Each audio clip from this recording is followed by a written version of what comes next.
The angel of the Lord declared unto Mary, Hail Mary, full of grace, the Lord is with thee. Blessed art thou among women, and blessed is the fruit of thy womb, Jesus.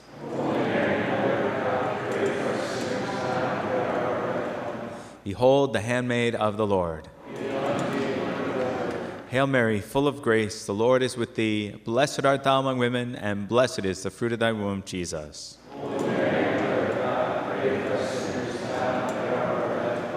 And the Word was made flesh.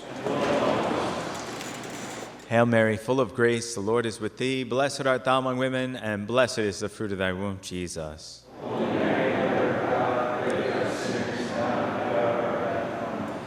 Pray for us, O Holy Mother of God.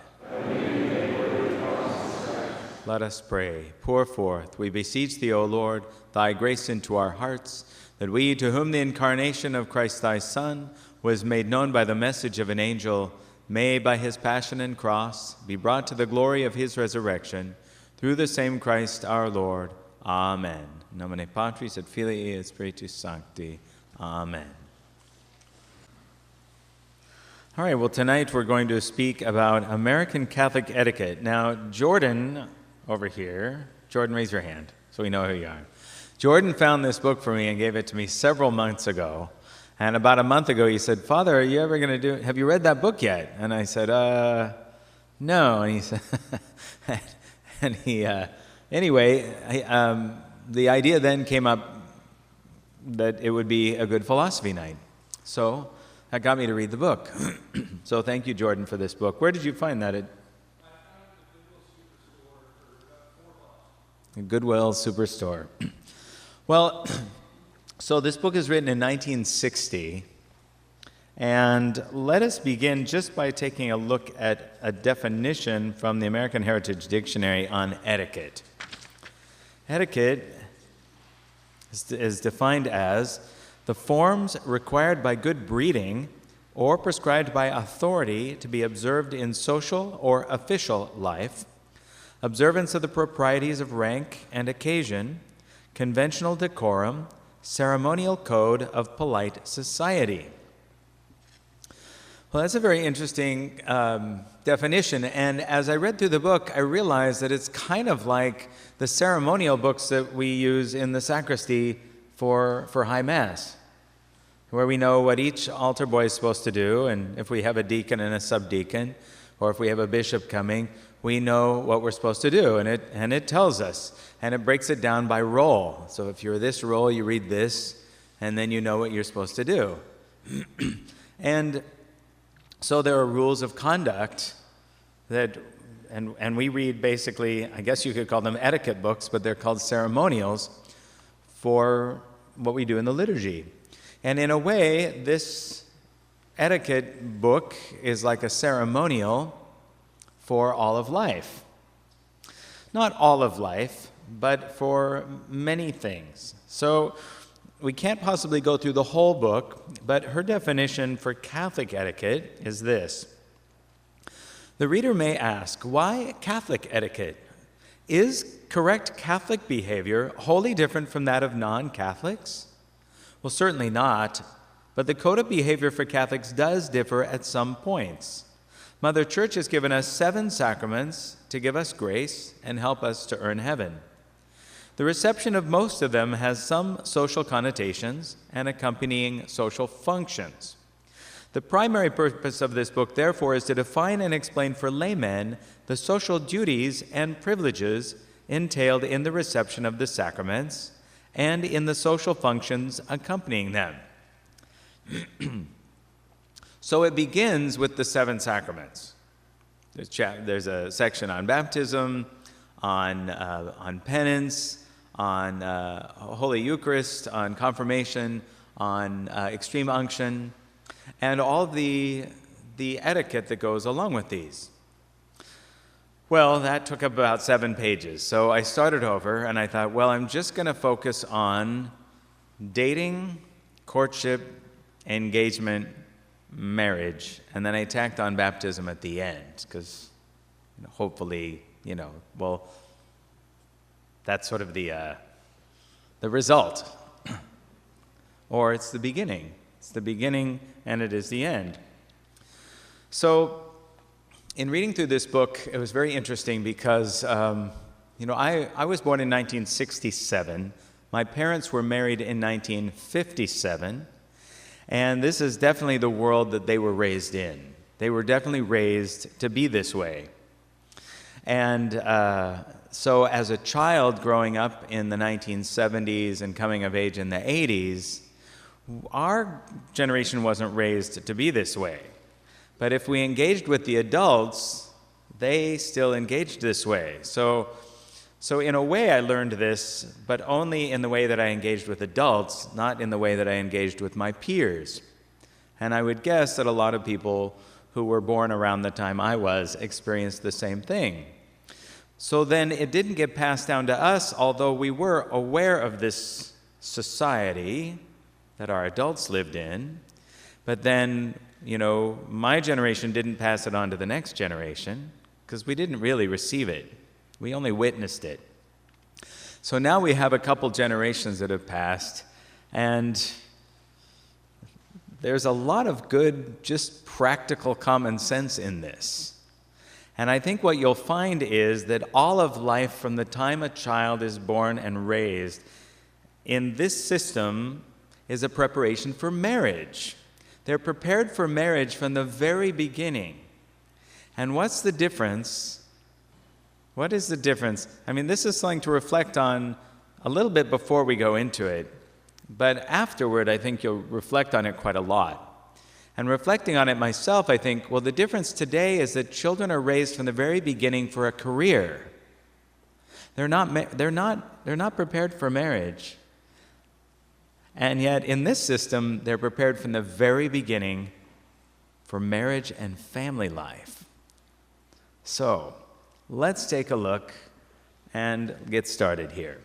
So we start with guidance and manners for teenagers. Now, we could start with guidance and manners for younger children. That's in the book, but we don't have time for that. So we're just going to start with teenagers. For the purposes of this book, we're defining a teenager as a child between the ages of 16 and 19. So, rules of conduct. Speaking very generally, one may say, the teenager's primary responsibility is still to do the very best of which he is capable in school. No weeknight social life is allowed during the school year.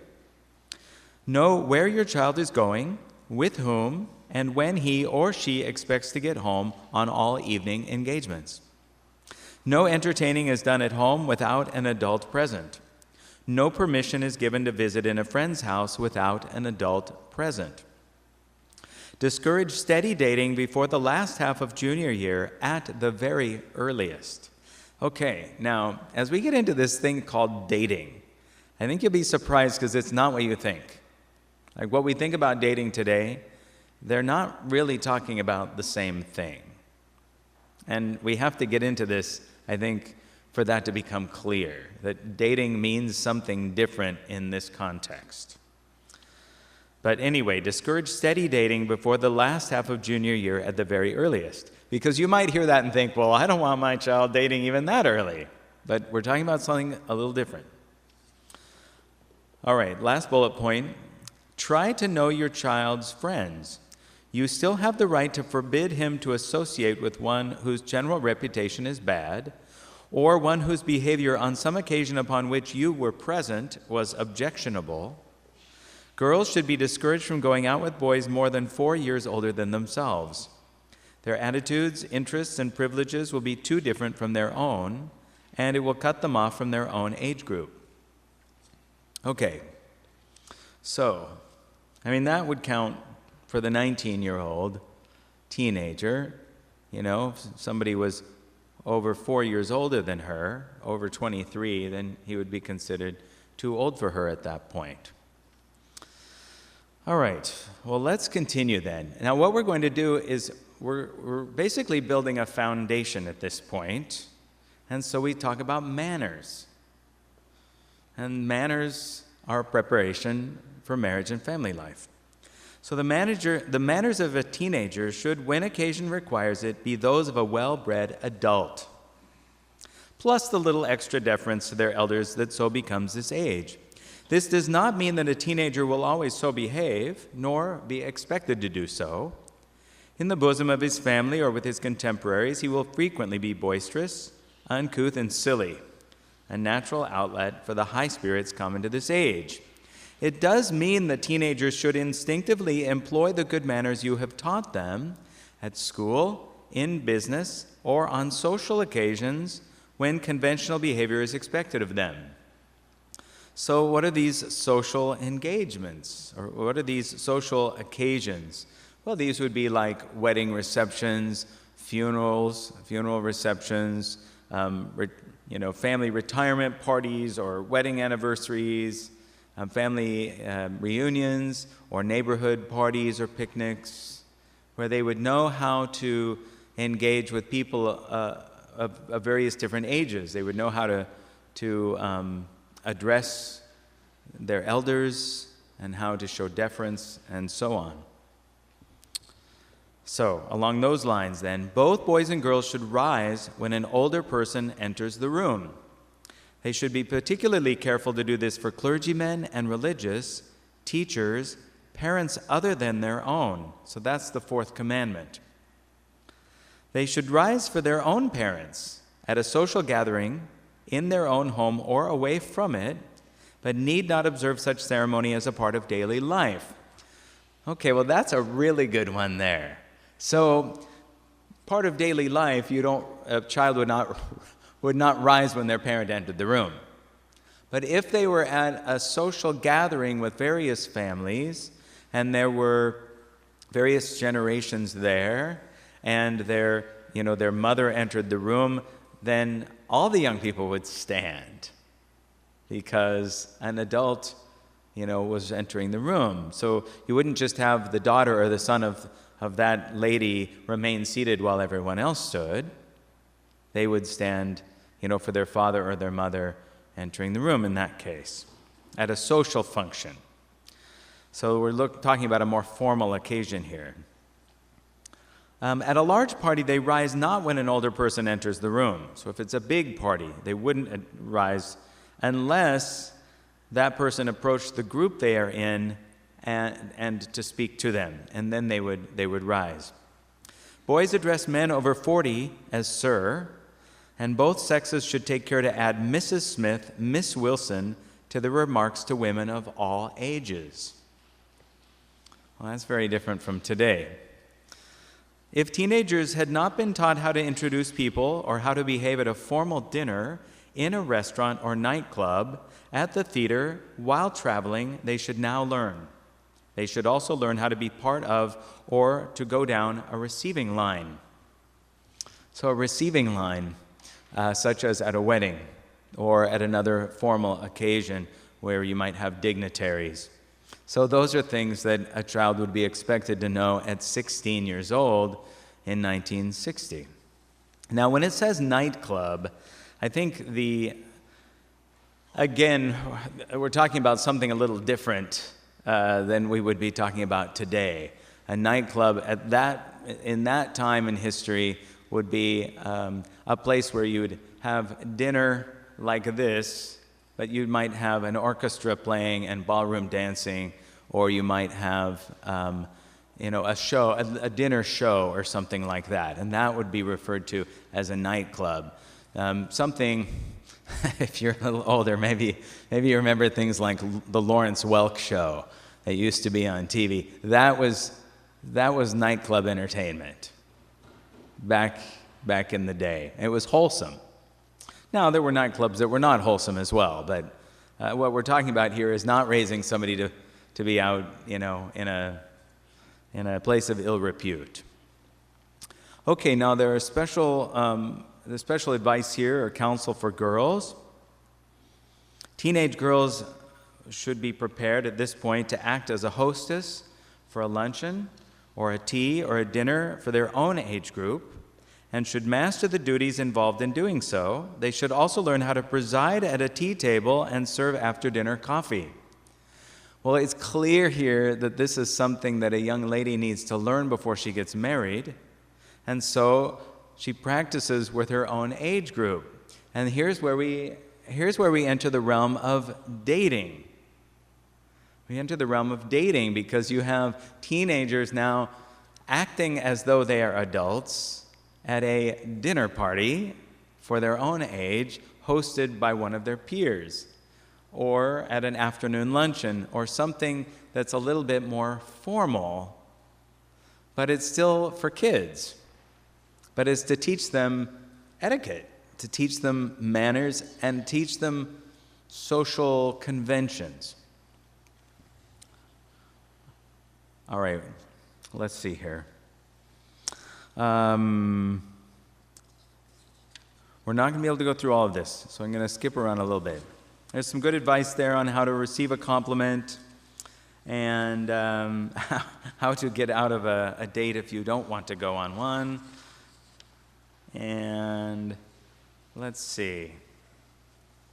But there's going to be plenty more to go, so let's move on. So for boys, teenage boys should know how to escort. We're on page 4. Teenage boys should know how to escort a girl or woman into and out of theaters and restaurants, up and down a staircase, on and off a bus, into and out of a car. They should rise when any woman joins a group at table or anywhere else. They should be briefed on tipping and paying checks. At a dance, they should always dance at least once with the hostess and once with their dinner partner, if a dinner preceded the dance. When several couples go to a dance together or sit at a table together around the dance floor, courtesy requires that he dance with at least once with each girl in the group. Modern young people, however, are so addicted to dancing only with the partner with whom they go to the dance that they often ignore this simple courtesy. It is still the right thing to do. Well, here's where we get into a little bit of a mystery. It's a different practice. And this is where dating just looks like something different altogether. So the idea here is that they're not necessarily pairing up with one other person at this age. They're learning how to socialize with members of the opposite sex, and they're purposely not pairing up in twos, so that the polite thing to do would be to dance with everybody at the table, and the hostess, and at least once with the person you came with. And the idea here, again, is that when we think about dancing, they're talking about something different than what we're thinking about. The dancing that they're talking about is not provocative in any way. It's not provocative. It's not meant to get the man and woman or the boy and the girl too close. It's a social thing, and it is done in a proper way with chaperones and the type of dancing that is wholesome. So it's just a very different, we have to get into a different mindset to understand this whole world that we're entering into. Now, certainly in 1960, there was provocative dancing. There's provocative dancing going back quite some time, but that's not what we're talking about when we're talking about the youth. Now, this part is very interesting. Rules for dating. So first we're going to read it for boys, and then we're going to read it for the girls, and you'll see that they relate to one another. The girls' part is much more interesting, I think, but we'll start with the boys, okay? So these are the rules for dating. First, call for a girl at her home. Ask her to meet you elsewhere only in special occasions. If you live in one suburb and she in another, you might ask the girl with whom you have a theater date to meet you at a respectable place in town to avoid being late for the performance. But you take her to her door when going home, regardless of how far it is. You may not ask a girl to meet you anywhere, even under circumstances, unless you have previously called her at home or called at her home and met one of her parents.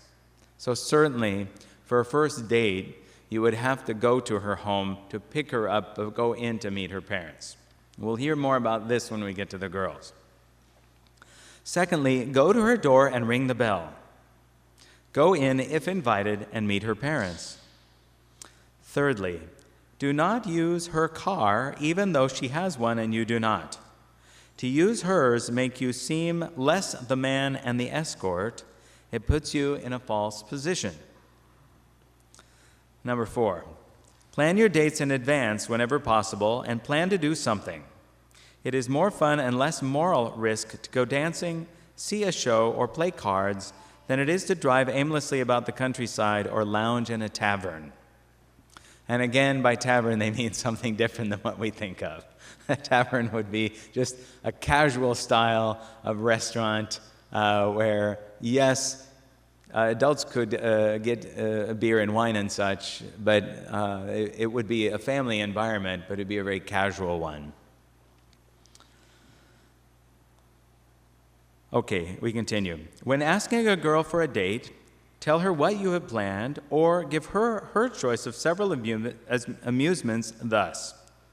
Ralph Saunders, Dave Thorpe, and I thought it would be fun if you and Betty Gregory and Janet Giarve went to the square dance at Lakeside. Ralph will have his car, will leave at 8 and be home around 1:30. Can you make it? This kind of invitation tells a girl how to dress, leaves her an opening to refuse gracefully, and provides her with the information most parents require of a daughter. For instance, where are you going, with whom, who is driving, and what time will you be home? If you have nothing planned for your date, say, if you're not busy Saturday, I thought you might like to go to the antique car show or dancing at the Crillon. Which would you prefer? She can then make a choice and know that her selection is within the limits of what you had planned. Now, the next one, assume all expenses for any date unless it was previously agreed to be some kind of a Dutch treat party. For instance, agreed by a group, never by the two of you. It would never be a Dutch treat party if it was just the two of you, but if it were a group, then it could be a Dutch treat party. Or unless your date is hostess at a party at home or elsewhere. So if the lady, or the young girl, is the hostess of the party, then obviously she is providing, the food and such for her guests, in which case the boy would not pay. All right. In the latter case, and in the case of all entertaining where you are guest, not host, a man must be prepared to take care of small expenses that may arise. Now, I didn't edit this out, so taxi fare, tipping parking lot attendant, purchasing cigarettes, or buying a round of drinks.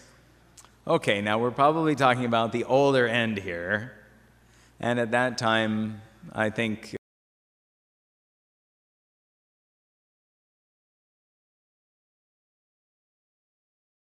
the drinking age was lower and things were just a little different.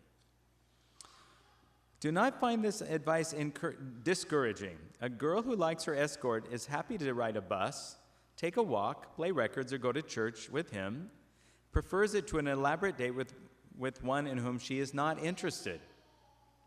Okay, so if she has a car and you don't, all right, well then you take a walk, or you take the bus. But you wouldn't drive a boy would not drive the girl's car. All right, next, letter G. The rules of our society give the man the power of choice as to whom he will date. That is, to be the aggressor. The girl, except in some special cases such as home parties or proms at girls' schools, has only the right of refusal. This power of choice obligates you to behave in a certain way. Having made and kept a date, always behave as if you were enjoying yourself. You need never go out with the girl again, the power of choice. But you did seek this date, even though the girl is not as attractive as you had fancied, too serious, too silly, too dull. You must not pain and embarrass her by showing her your disappointment. Even if the girl's behavior is pointedly disagreeable, you must act the gentleman. Do not do or say anything you will later regret. It is particularly important to show no displeasure or chagrin if a blind date is not all you hoped she would be. Remember, please, the girl ran quite as much risk as you did, and may be equally disappointed. For the space of an evening, pretend to be pleased with one another and enjoy yourselves as best you can. When a girl asks you to a party, you may of course refuse if the girl or the date does not appeal to you. But once you have accepted, You must keep the engagement and must try to appear as if you were enjoying the party and the girl's company. If you do not intend to ask her for further dates, you need not imply that you will. Just make this one evening a happy occasion for her. The fact that she asked you to this party, one of the rare occasions on which she had the power of choice, show that she is attracted to you and looked forward to spending an evening with you. Don't disappoint her. All right, next. Don't put a price on your date's favors. A kiss is an expression of liking. It cannot be bought with a dinner or theater ticket, but must be earned by winning her affection. Next, don't take her any place you are not proud to be seen. J, don't urge her to go any place or do anything of which she seems to disapprove. She has the right to live up to her own standards of conduct, even though you may think them unduly strict. Letter K. Help her to keep the rules and hours her parents have laid out for her. Do this cheerfully and without grousing. For you to act otherwise puts her in an uncomfortable position. She must either displease you or disobey her parents. Letter L. Promise yourself that you will never be the one to introduce any girl to a person, place, or situation which may be a source of harm to her. And letter M. Always remember, an escort is in one sense a guardian. For the space of an evening, a girl's immortal soul is in your care. Cherish it. Okay. That is a very good point there. And this, when we look at this whole picture of dating, to consider that the boy is the escort of the girl, he is her guardian to protect her, and that her parents would entrust her to this boy for this evening to protect her as her guardian and the guardian of her immortal soul. It gives a different idea of what dating is really all about. It's preparation for marriage, but it's remote preparation. It's not necessarily that you date somebody because you think you want to marry them, but it is preparation for some time in the future. Okay, now we're going to look at it from another perspective. We're going to look at those same rules now as they are given to the girl. And this is a very good one. Letter A. Never date a boy you do not know. You may be said to know a boy who is in your classes at school or lives neighbor to you, with whom you have a speaking acquaintance, even though no one has actually introduced you. You could safely date such a boy if he asks you. Otherwise, never date a boy who has not been introduced to you by someone you know or someone who knows him and knows you. This is not merely a social rule. It is physically and morally dangerous to date a stranger, no matter how attractive he seems or how romantic the circumstances under which you first saw him. So that's very good. And that's something the boys need to understand, that you can't just cold call, you can't just see somebody and ask them out for a date. You have to be introduced to them by somebody that they know and somebody who knows you. So then you have this maybe a boy sees a girl and he thinks, well, I'd like to get to know her, but he doesn't know anybody who knows her. So then he first has to go and get to know people who know her for a long enough period of time that the people who know her can see, oh, hey, you know what? You should meet my friend. I want to introduce you to my friend. And then they introduce. And so then he's no longer a stranger. He's being introduced by somebody that knows him and knows her. So it's such an obvious thing when we read that. But I don't think that people know that to be a rule. All right, letter B. Always require an escort to call for you at home. Don't meet him elsewhere except in special circumstances, as outlined under Dating for Boys, and then very rarely. If he calls for you by lounging in his car and blowing the horn, go out, greet him pleasantly, and say, Please come in for a minute and meet my family. If he refuses, break the date. If he does as you ask, he will probably understand what you are getting at and will come to your door the next time he calls. If he does not, say, will you please ring my bell when you call for me? The neighbors are awfully stuffy about kids honking their horns. If he still does not get the idea, he's hopeless. Letter C. Going on a date with a boy puts you under no obligation to him. He has the power to choose whom he will ask for a date and to determine what the evening's entertainment will be. You have the power to refuse or accept. When you accept, you are doing him a favor. His return for the money he expends on a date is the pleasure of your company for the evening, nothing more. Kisses are not doted out to pay for a pleasant evening.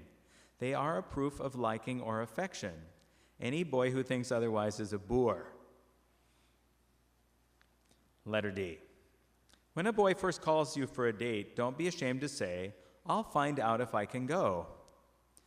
Well-bred boys understand that a girl must have parental permission to go out with a new boy or to some place where she has never been before. It is proof that she is cherished and looked after by her family and quickly puts the relationship on the right plane as being something open and above board. Letter E. You may also ask a boy where you are going, who with, who is driving, and what time you will leave and arrive home. Your parents have a right to ask these questions and get answers. They also have a right to restrict your hours and the places to which you may go. Whenever you can, tell a boy when making the date the hour at which you must be home. Give him a chance to back out gracefully if your hours do not suit him. If he agrees to your parents' restrictions, he should be prepared to live up to them without complaining. If he actually calls off the date because of them, do not regret it. He is proving himself selfish, self-centered, socially inept, and not much attracted to you. Letter F. It is the girl who sets the tone for the relationship between herself and her escort. It is really true that people usually treat one as one expects to be treated. If a girl is friendly, amiable, and well-bred, she will be treated like the lady she is. If she is boisterous, overly familiar, and vulgar in speech, her escort will still treat her as she seems to expect to be treated. It is up to you. Of course, there are exceptions. Every girl will sometimes have the experience of finding herself on a first date with a boy who is simply not her sort. Disregarding all her signs of displeasure, he is familiar, crude, tells off-color stories. What to do? If possible, be sick, have a sudden headache, and insist on going home immediately.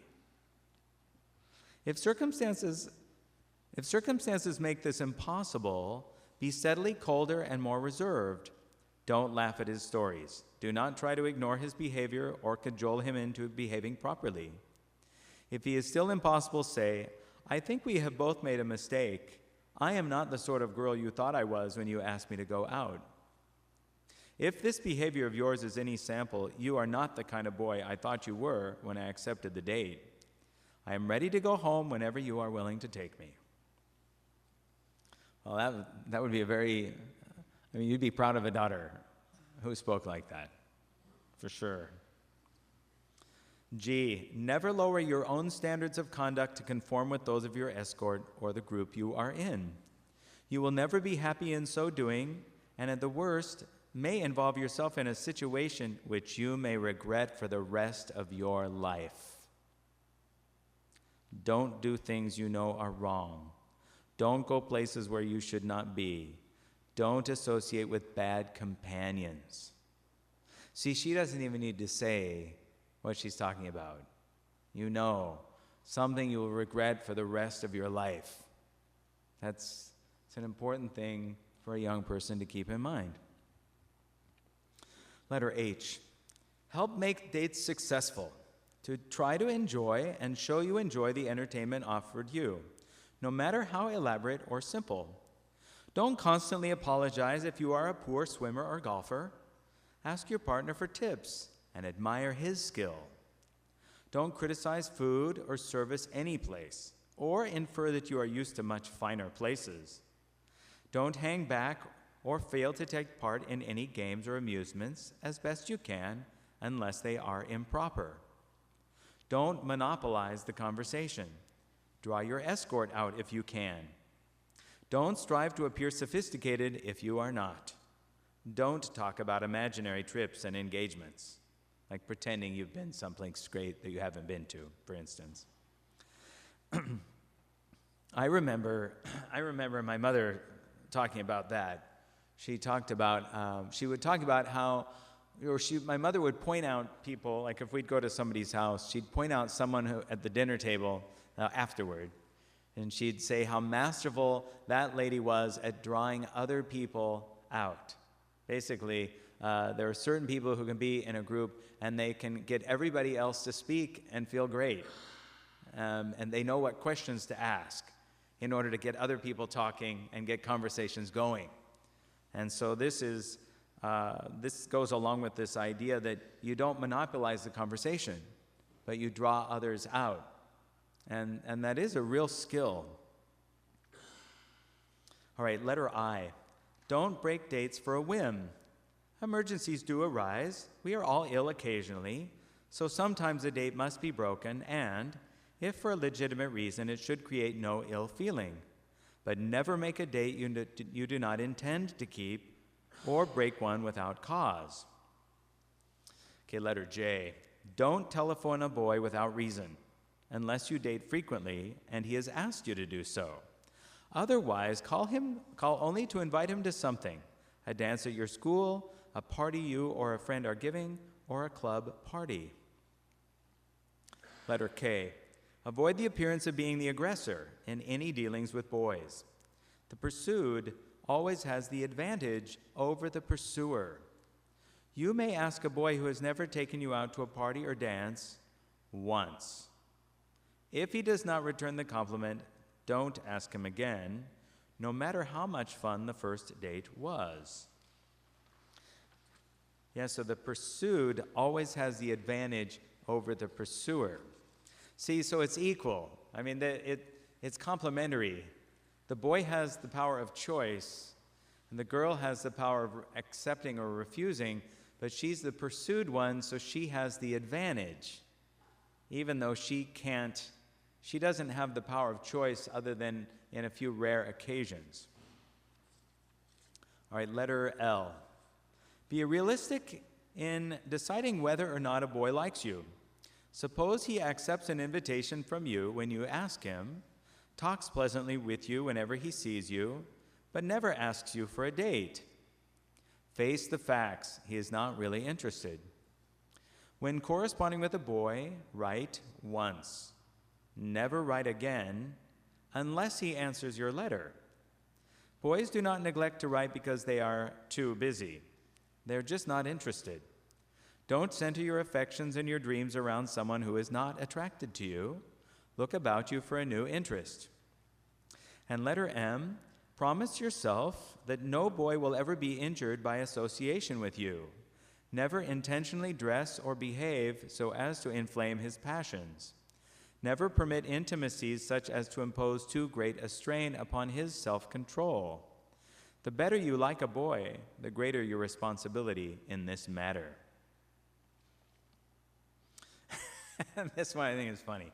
Okay, parents, one word of advice. Please never permit your child to drink anything from a bottle once he is weaned. It is very bad manners, always and under all circumstances. Even in advertisements for soft drinks, one never sees any actually drinking from a bottle, only holding it. This is because the act of drinking from a bottle is one of the most ungraceful and unattractive sights imaginable. There is no way to do it acceptably.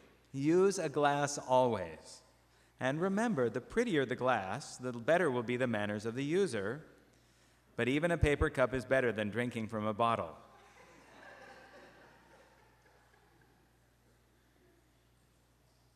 Which is why you often see ladies using a straw If they are only given a bottle but not a glass, then they use a straw, but they don't drink from the bottle itself. That's kind of one of those things. She doesn't mention anything about a can, but it's probably the same rule. So I apologize, but I don't have a cup, so.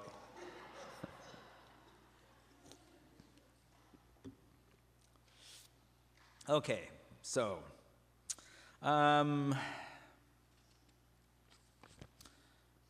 Okay, let's look at, on page 9, we have dating, which has a fourfold purpose. So this is a window into the whole idea of dating, which is different from what we are thinking of when we think of dating in the current whatever. All right, so dating has a fourfold purpose. A, to increase acquaintance among members of the opposite sex. B, to test the ability to know, understand, and evaluate the worth of members of the opposite sex. C, to provide each with a partner for the social life of his group, in which all, like the animals in the ark, must go 2 by 2 on every occasion. And D, to find the ideal marriage partner. Now, her note here is that since World War II, another concept has arisen among young people. Teenagers seem to ignore the first two purposes and to regard 3 and 4 as synonymous. That is, the first dating partner with whom he can pleasurably socialize, he clings to and regards very quickly as an ideal marriage mate. This he does without giving himself opportunity to know and compare other possible partners or to allow himself sufficient time to acquire any maturity of judgment. This is the crux of the modern dating problem. And this attitude, which results so frequently in early and unsuitable marriages, is disturbing to all thoughtful people. The resultant high divorce rate, with its concomitant of broken homes and parentless children, is a social and economic waste no society can afford, to say nothing of the personal disillusionment and heartache involved. So, with that in mind, we have this idea that the teenagers are mingling with members of the opposite sex in these controlled occasions and festivities, and that they do pair up for these occasions, but not in a way that is like steady dating. And again, we see where this boy and this girl might, come to this occasion or this festivity together, but they aren't forbidden from talking to other people. But they know that this boy knows that he has been entrusted and he's the guardian of this girl to make sure that she's safe and that she gets back home to her parents at the time specified. But that doesn't mean that they're boyfriend and girlfriend. So this whole idea of dating, then, is really something that children would do or teenagers would do as a remote preparation for down the road when they would get married. But there's nothing romantic between them at this point. So dating is not necessarily a romantic thing in this paradigm that we're looking at. It's preparation for marriage. It's a remote preparation for marriage sometime in the future. So let's look at A and B again. These are what she says are being ignored. To increase acquaintance among members of the opposite sex and to test the ability to know, understand, and evaluate the worth of members of the opposite sex. All right.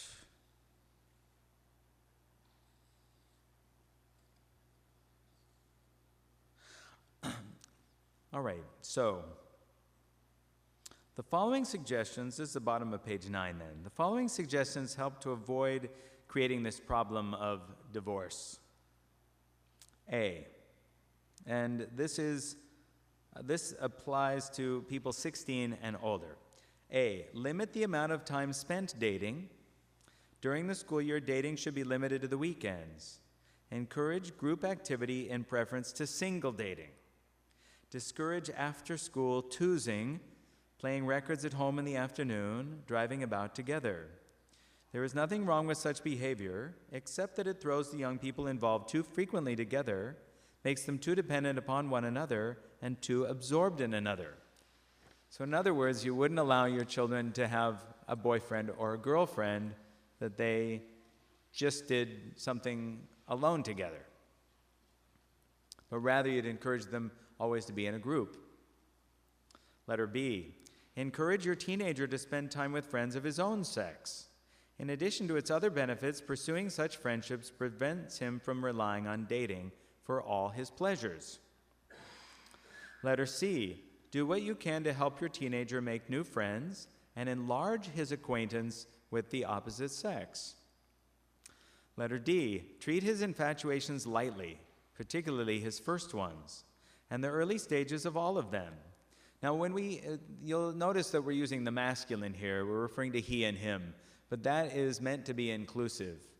In the English language, he or him is inclusive of masculine and feminine.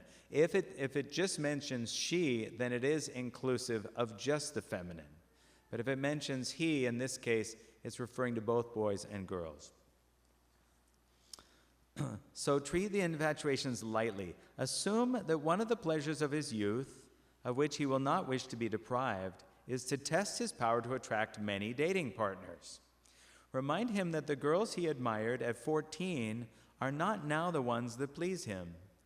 Suggest that, although his judgment at 16 is, of course, much better, even the girls he now likes may not be the ones whose company he will enjoy when he is 21.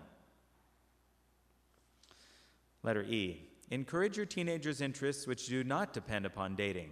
Sports, music, dramatics, social work, civic activity, a part-time job. Letter F. Boys and girls planning to attend college should be repeatedly urged to avoid any serious interest in their high school friends. To become so involved often results in a decision not to attend college, or it sends them away to school only half a person, unable to concentrate on their studies, or to enjoy the new friends and new experiences they will encounter. The other thing is, what we see happening in that case is that there's this serial dating, where they become serious with someone in high school and then they break up to go away to college. Then they become serious with somebody in college and they break up to go on to graduate school or to go on to their careers.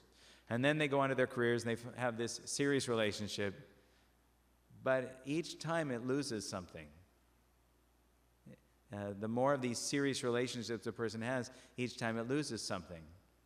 So you want to prevent, if a child's going to go to college, you don't want them to have a special love in high school.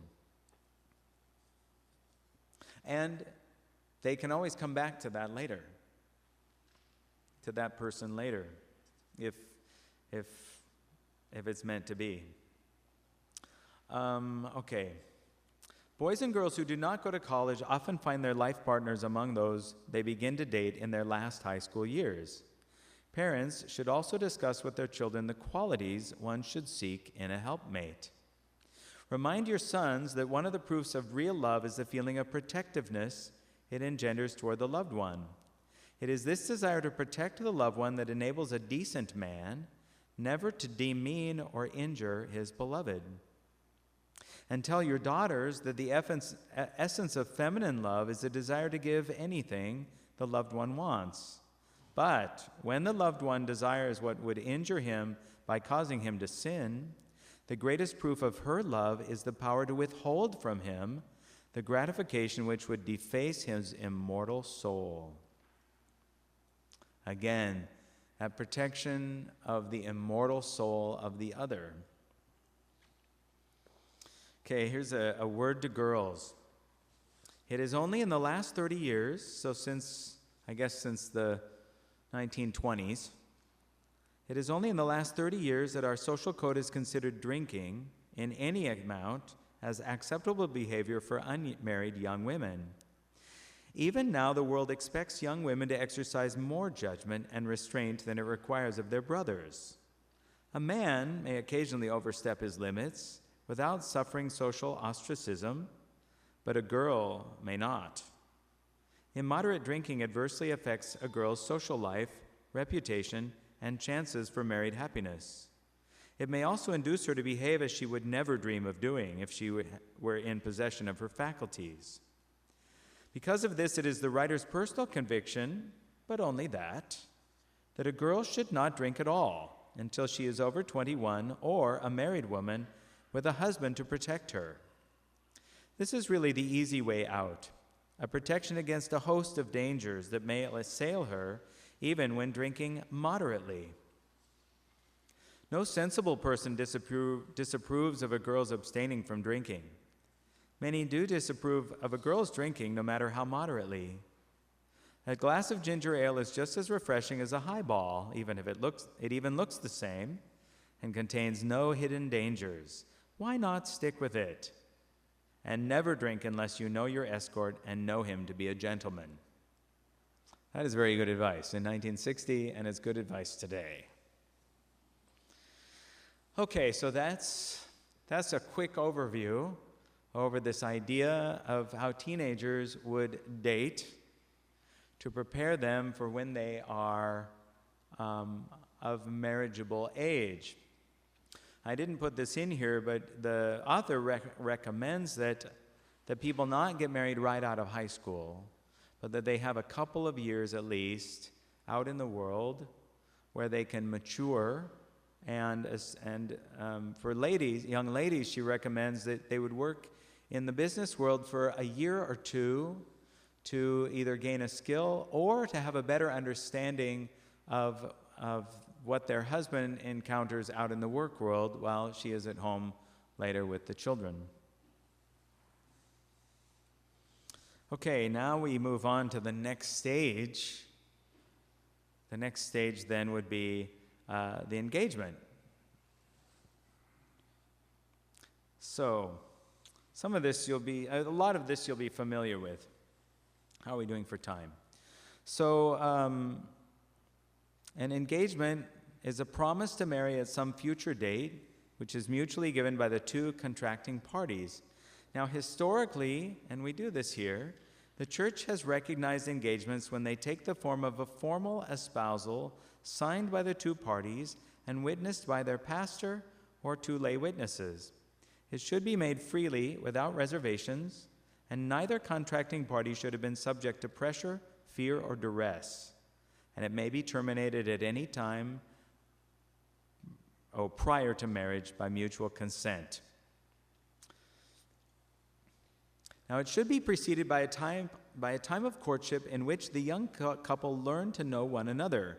So here we have a different kind of dating. We have something called courtship, in which the young couple learn to know one another and, if possible, become acquainted with one another's families. It should not be entered into quickly or lightly, nor with mental reservations. It should not be agreed to unless the parties concerned can marry a year or so after becoming engaged. It should not be so brief as to fail to accomplish its purpose, which is to allow the young people to know one another well enough so as to be sure they truly wish to marry. Now, keep in mind here that their whole youth has been spent in these special occasions or festivities with members of the opposite sex. So they've been learning for years, from childhood through the teenage years, how to appropriately act with one another, and to judge the character of, boys judging the character of other girls and figuring out what he likes and what he doesn't like, and likewise with the girls, figuring out who they can trust and who they cannot trust, and what type of boy they like and what type of boy they do not. So it's not like they're just entering into this without having any prior experience, except that the prior experience has not been romantic. And now they're allowed for it to become romantic. So they need enough time to be able to discern whether they are going to enter into marriage together, but not too much time. Really, a courtship should not really last longer than a year, Because after a year, if they know they're not going, and as soon as they know that they're not going to marry, they should break it off, especially before it becomes involved. All right. Now, above all, this is the time for honesty. A girl who says she adores children when she really hates the little brats is deceiving her beloved. A man who says he is anxious to settle down into family living should not plan to continue to golf on Saturday, fish on Sunday, and play poker twice a week. If possible, learn to know one another's families. Remember that a prospective mother-in-law whom you now dislike may be a preview of your future bride 30 years hence.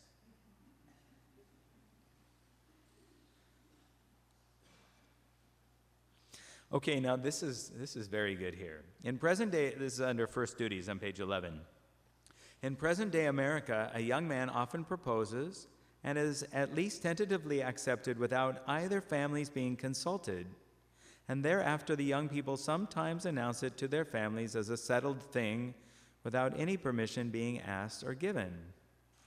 The more old-fashioned way is the better one. Let the young man tell his family in advance that he intends to propose and what his marriage plans are. Let him listen to his parents' opinions in the matter, especially if they know the girl. He may not, indeed, if he is of age, he need not take their advice, but he should hear it and try to weigh it dispassionately. And after proposing and being accepted, he should then call formally on his fiancée's father and ask his consent to the marriage. He should tell him what his present financial status is, how he intends to support a wife, and what his future prospects are. He should be able to tell him that there is nothing in his past life unknown to his future wife that could shame or injure her. If he cannot say this, he should confess any past misdeeds at once. And here we're talking of serious things, such as a prison record, the drug habit, etc.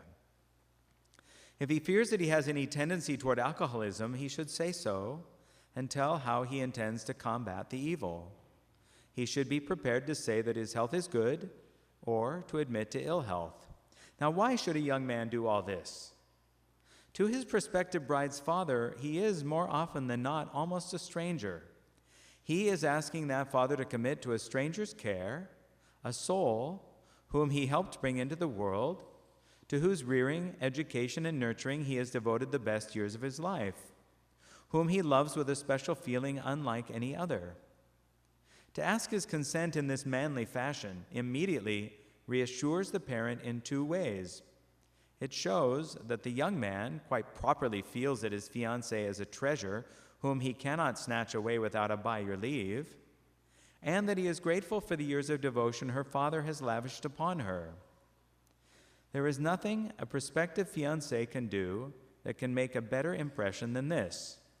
There is nothing wiser a father can do than to require it.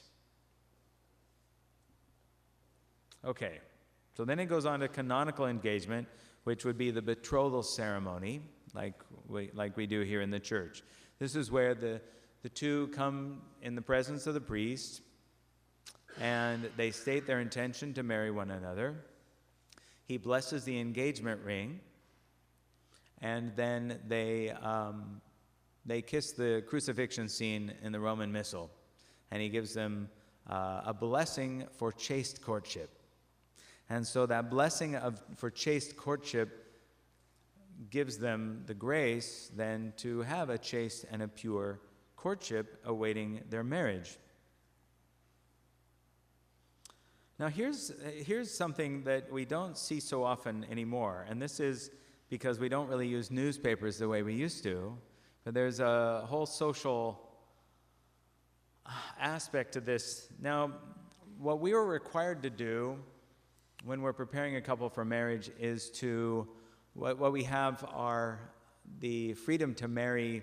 We have to determine that they're free to marry, and we have to interview witnesses to make sure that they've not been married before, there's nothing secret being kept from the potential spouse.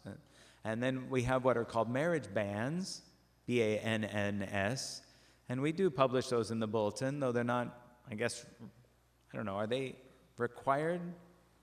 They are. Anyway, so we publish who's preparing for marriage in the bulletin. And then anyone who sees that can say, hey, now wait a second, that's my husband. He can't marry her. You know what I mean? So we publish this so that anyone in the public has an opportunity to say, oh, well, that person is not free to marry. And they can come forward and speak their piece. But it used to be, and it was very typical, that you would have in the society page of the newspaper the photographs of those who were engaged to be married.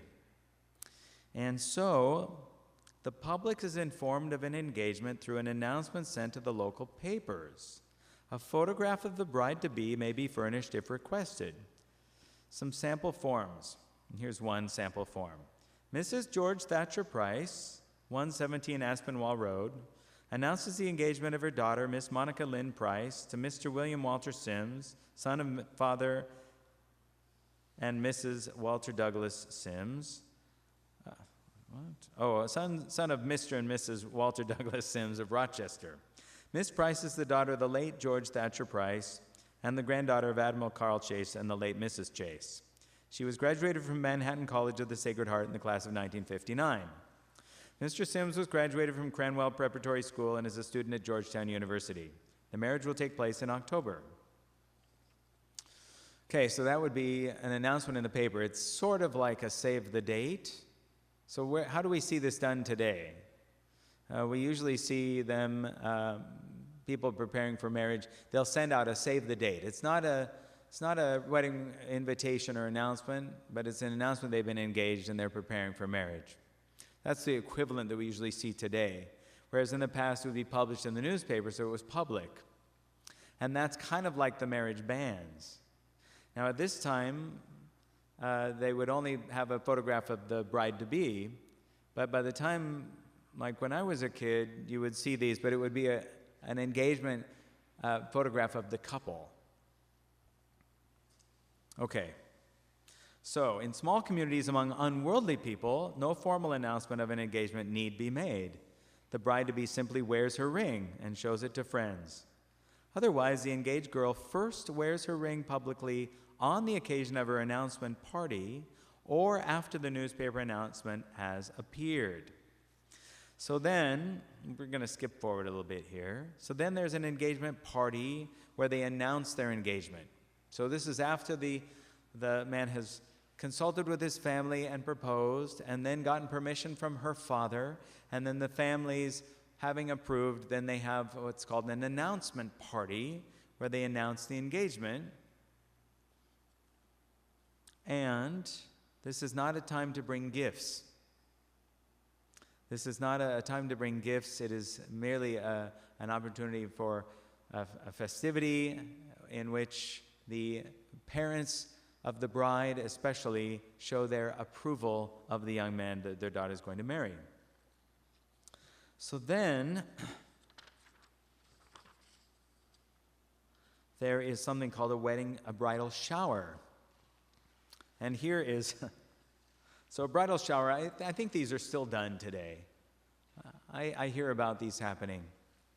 Now, a bridal shower is for the bride to have little parties where her lady friends bring her gifts to prepare for marriage. And here's a note.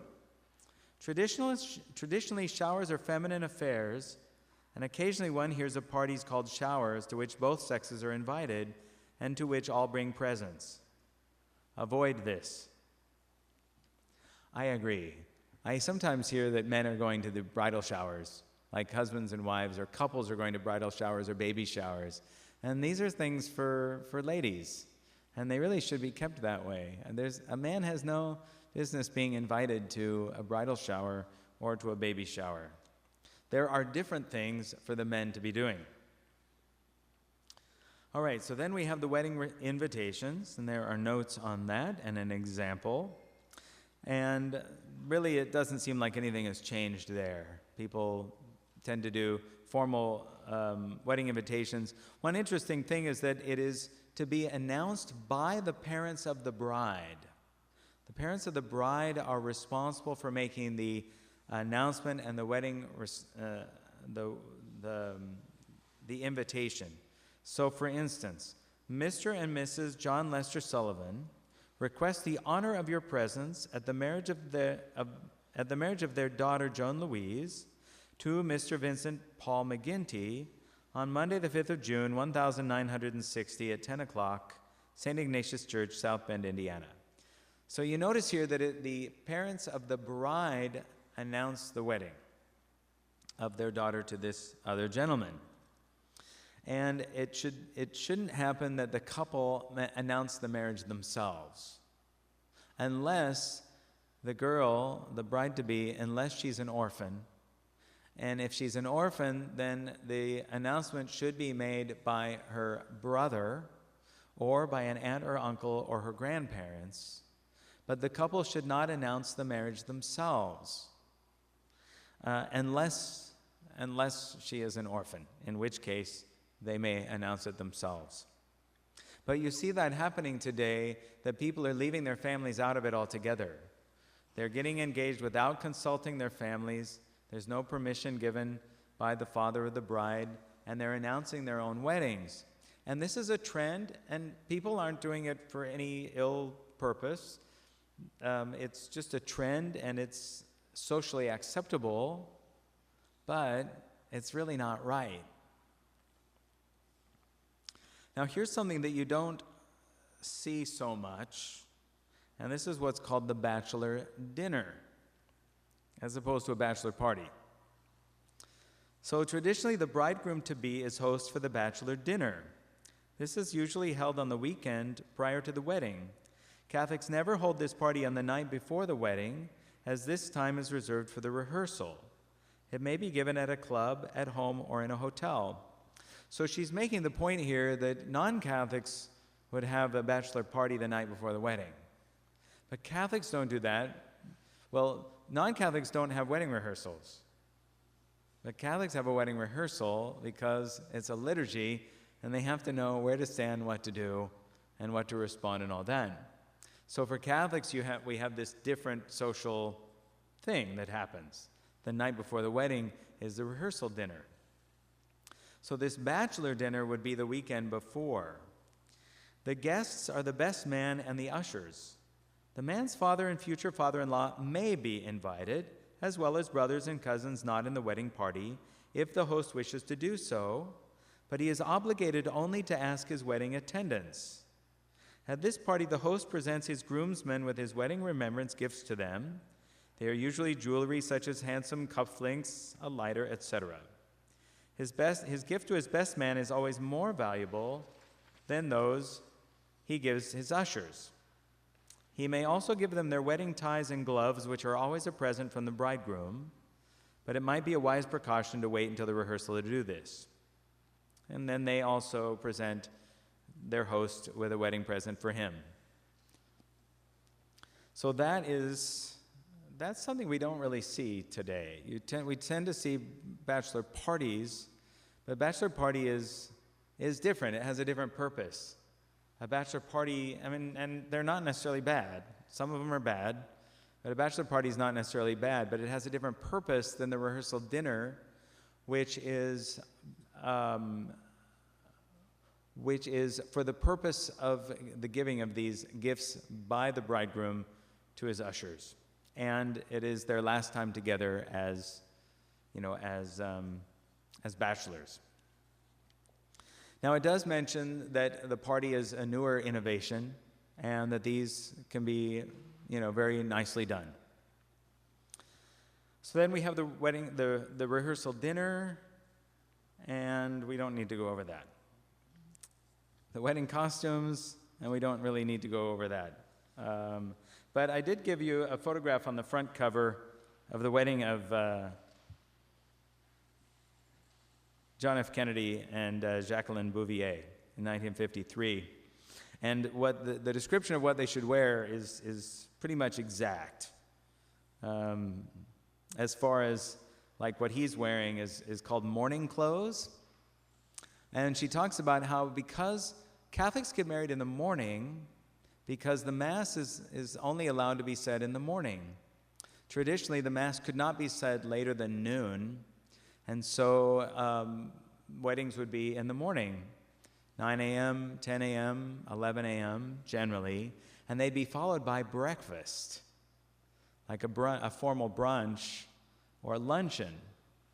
And the author is complaining about how people are wearing dinner clothes for their wedding, like white dinner jackets, and a Catholic should not do that because a wedding has to be in the morning, so they should be wearing morning clothes, which is what JFK is wearing here, the striped pants and the cutaway coat as morning clothes. So that's something we've completely lost. I don't think anybody even knows what morning clothes are.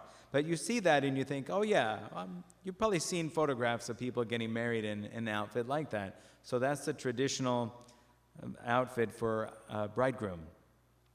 Now with the bride, you'll notice that she has sleeves, and you can't really see it here, but she's also wearing gloves, and she's holding a bouquet, and that her dress is modest.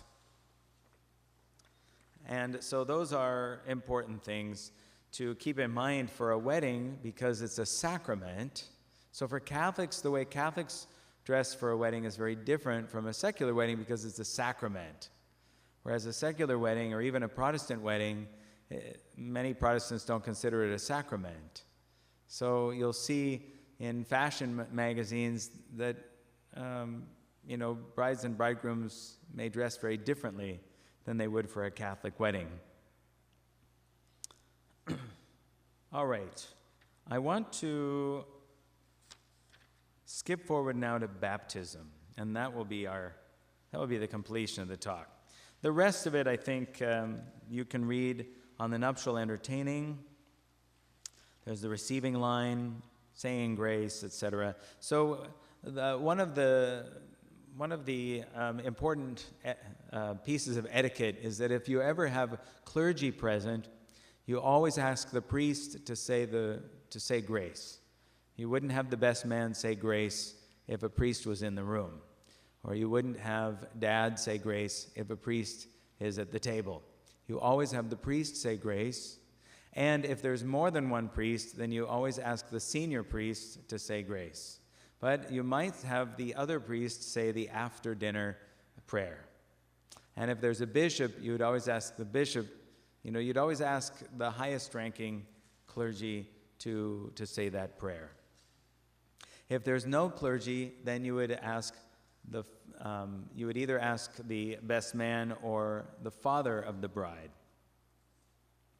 Okay, now let's get forward to baptism. So, as I said, the book starts off with the 7 sacraments and the etiquette for each of the sacraments. But I think and we have a lot of baptisms here, and this is the result of marriage. So, this is on page 18. A healthy child should be baptized during the first 2 weeks of his life.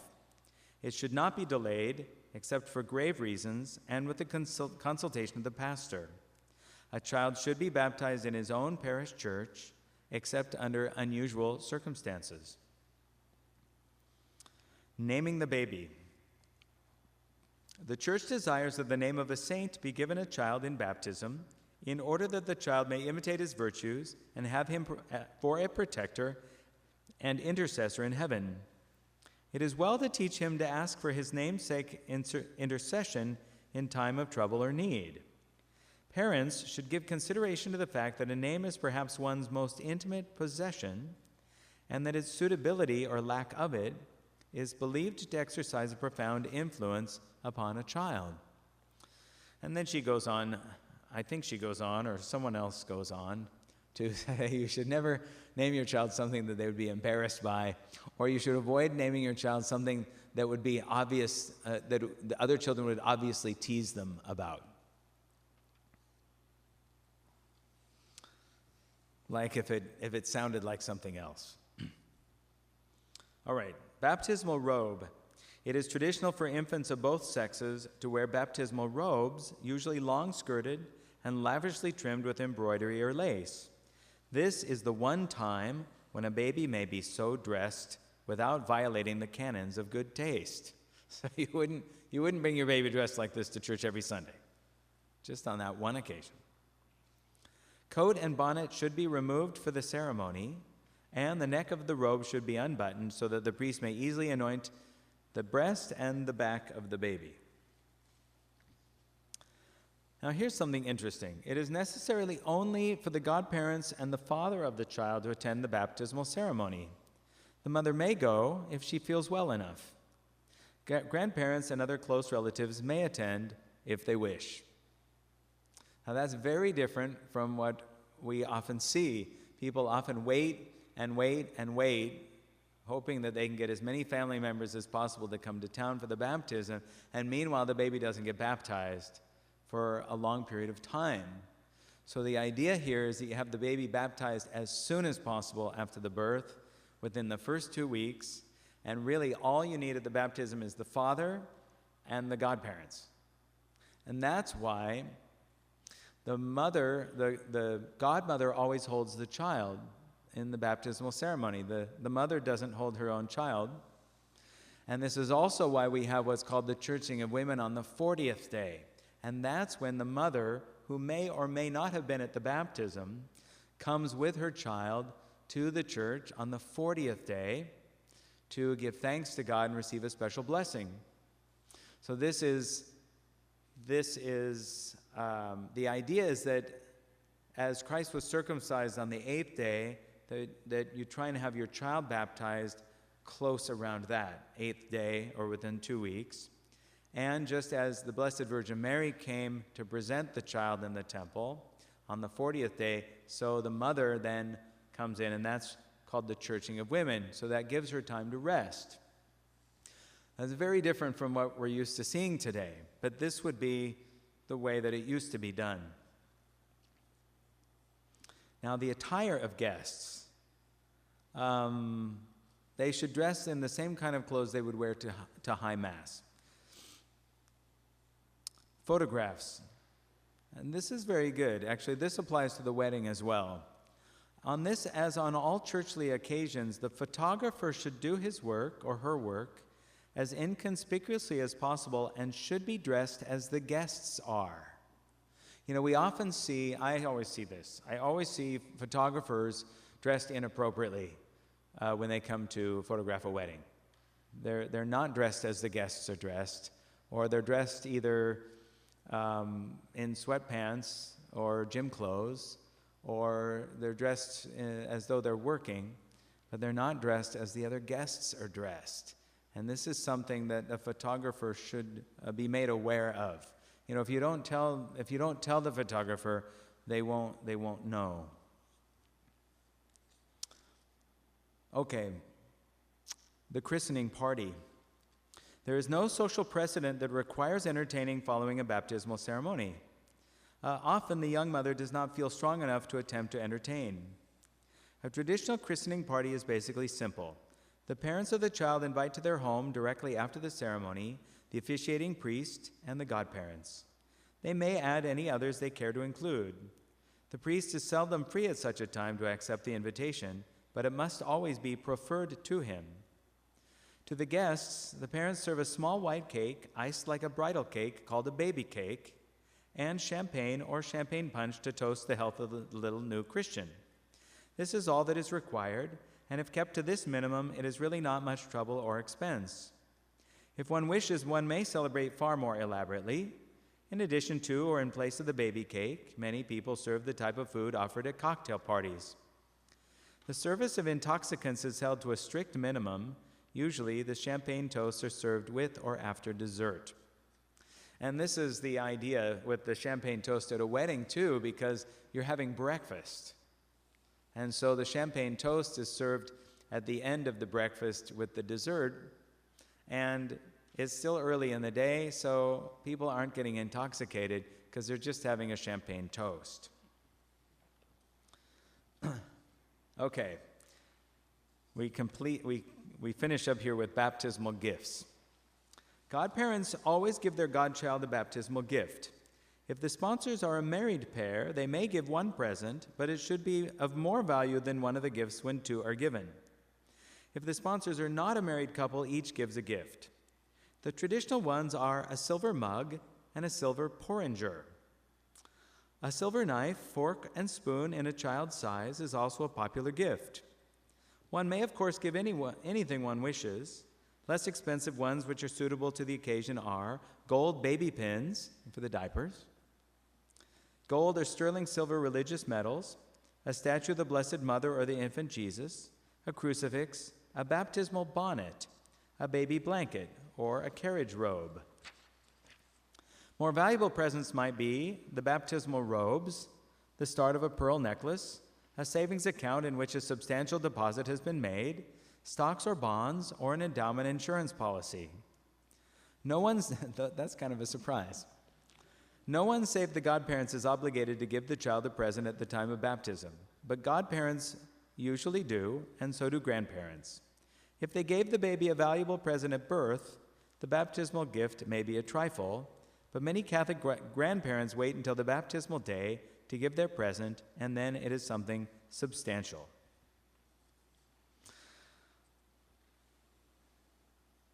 And there's a sampling of American Catholic etiquette. So there's a lot to think about here, and a lot of good advice. Very different picture of the way children are brought up. So, as a follow-up then,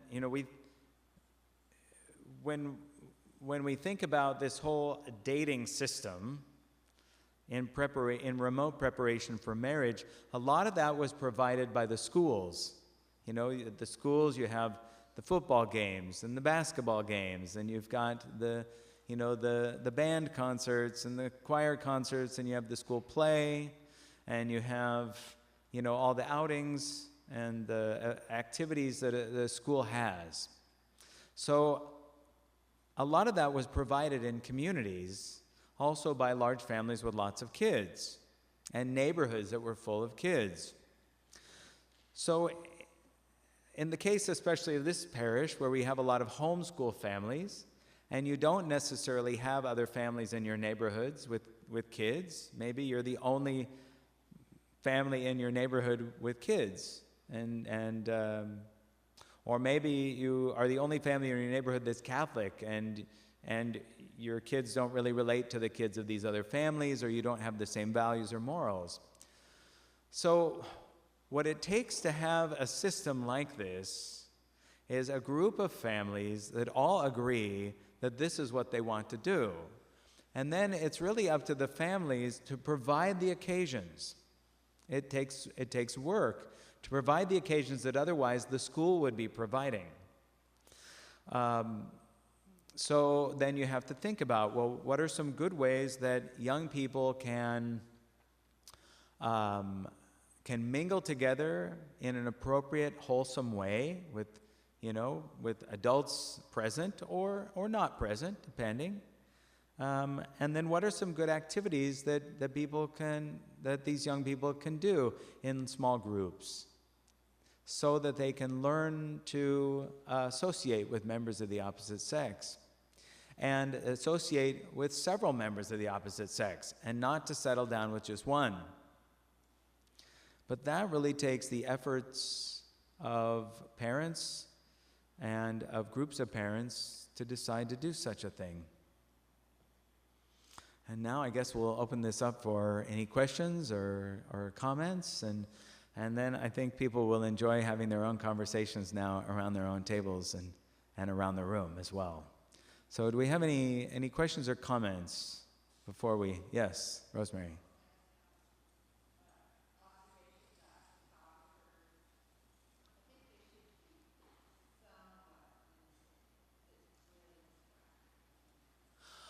Somewhat limited. Photographers should be somewhat limited.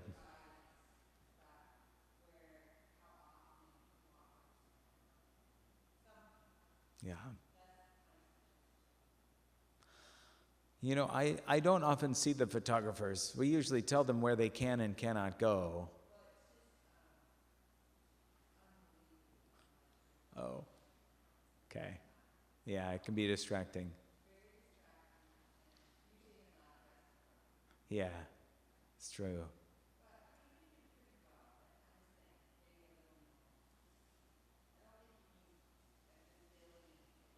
Right.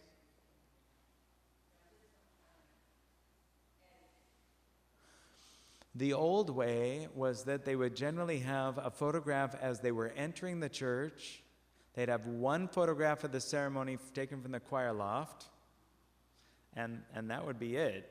And all the other photos would be of other parts of the event, but they'd really just have one shot taken of the ceremony. Yeah. Thank you. Any other comments, questions? All right. Ambrose.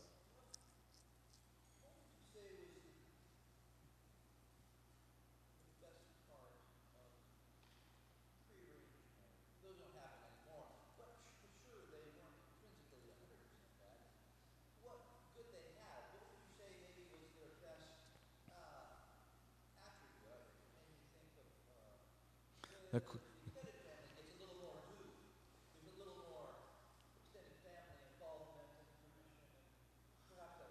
question is about arranged marriages. I think these days, I think a lot of young people would just as soon have somebody else arrange the marriage for them.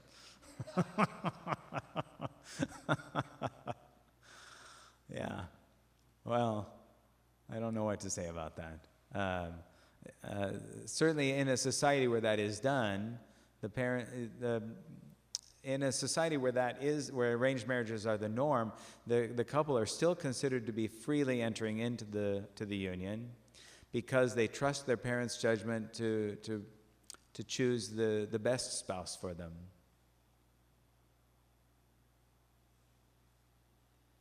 Casey. Father, for those of us who are teaching high schoolers, how should we best try to incorporate these norms into our curriculum in our American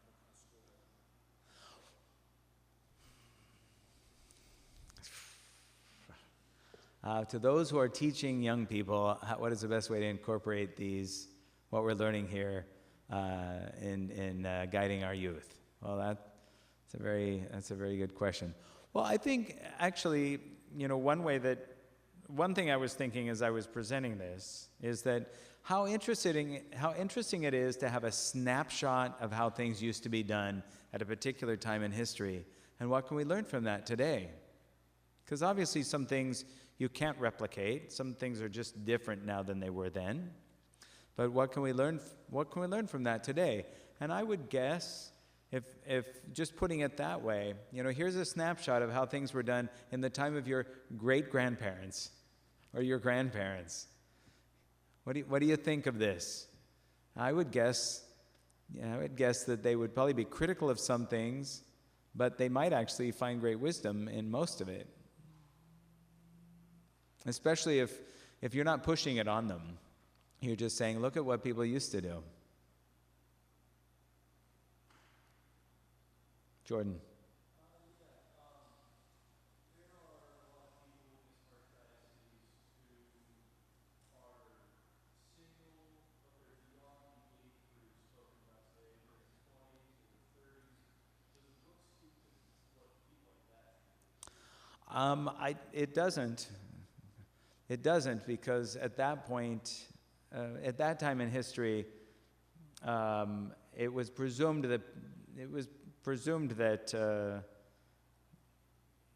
people would have these experiences younger in life, which today they just aren't. Today people don't necessarily go out and do activities. People spend a lot of time, and young adults spend a lot of time just isolated, really, on social media or electronics or doing singular things. There aren't the opportunities so much to get out and do things, which is why, for instance, like the YCP or different young adult organizations sponsor these events so that young adults can get together and go do something and have an opportunity to interact. But so people should make good use of those opportunities to go to interact where you're not on a date. But it can lead to that. But remember, men, that you have to be introduced to the girl by someone that she knows and that you know, who knows you. That's really the key. So you have an opportunity to get to know this group of people, and then you can say, hey, can you introduce me to her? So it's never too late to start. I would say that. Till it's too late. Is this why it was a shame to get picked up because it was simply against etiquette? I've heard that before. You got picked up, no introduction, no referral. But that wasn't a good thing. It was a positive shame. Well, because he would not be a gentleman. You couldn't trust a man who would just pick you up. It would be a mark on his reputation. And likewise, a girl who would be picked up would harm her reputation.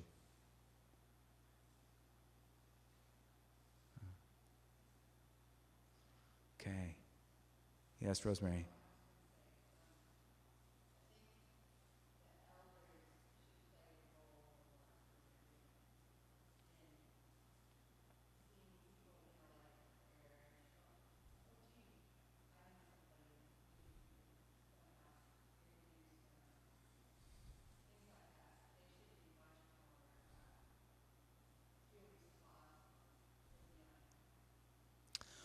Right. So this is as I was mentioning, because we don't have the social institutions that are providing these opportunities. Families need to provide these opportunities by having occasions at the home. I mean, we try to do that here. Certainly with Sunday afternoon, we give a lot of opportunity for people to socialize. And that's a great opportunity. It is replicating what otherwise people would have gotten in other ways. But then families also need to be, and I know a lot of families do that. A lot of families do have events or parties or such at their homes, and those. But you might also think about outings, doing outings to like the pumpkin patch. Or the corn maze or the pumpkin patch in the fall, things like that. Or to museums, to different exhibits that are coming, or different, whatever. Just think of it. If you look through those there are event websites that will tell you all events in the city, for instance. And you can look and see all these various things that are going on around town. And a lot of them are free. Maybe like there's a home tour in Lake Oswego, or there's an art show at, such and such community center. Different things like that. A poetry recital, or an author is visiting and reading, from his or her book. Different things like that. It can be, it doesn't even matter if you're interested in what they're doing. It's more just like you're going to go to this thing because other people are going to be there, and you go as a group, and it's a way of spending time together so you can get to know, how does this person respond in this situation or in that situation.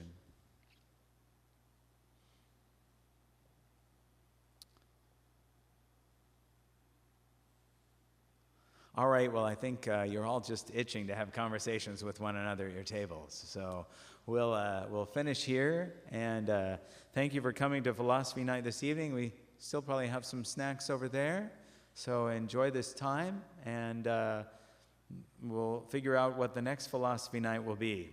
And so watch for that.